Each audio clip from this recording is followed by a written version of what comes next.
Sa mga nagplano din nga mag-uyab-uyab na ba, no? Magbantay-bantay gyud mo mga kapaks kung mag-uyab-uyab na ta kay lisod na kay tuhuan ang panahon karon kung gisa jay kana mga honest, dili honest nga uyabon. Kay kasi magmahay mo kapaks, kasi magmahay mo sa maabot. Wala nga kumusod yan kag uyab-uyab. Make sure nga ready na ka financially. Kay kining financial mao gunay una nga awayan gyud sa mga banag-asawa. Kining pinansyal mo na kapaks, make sure nga kumusod kag uyab-uyab or musud na mus kaminyoon. Make sure na yung kapaks nga ready na mo. Ready na mo kay mao ginay number 1 nga awayan ba kanang pinansyal nga aspeto, kwarta ba, mao ginay kuan jud problema gyud karon sa mga panahon. Kay lisod jay kapaks kung magminyo ka or magyab-uyab ka o kwarta, di po kasugton way kay kwarta, uyab-uyab ka.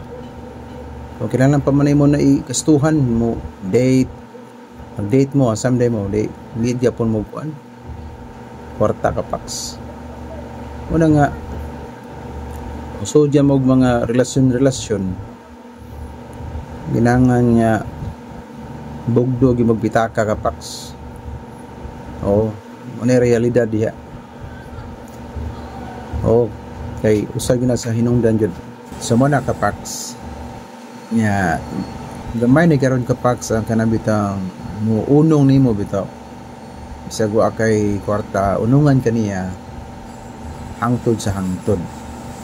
Ang importante magud sa gugma kapaks kanang muunong nimo bitaw, muunong nimo hangtod sa kangturan, for better or for worst. Mo na pinaka-importante de kapaks. Ang gamay na kinang porsyento karon ang may exist ning kalibutan na.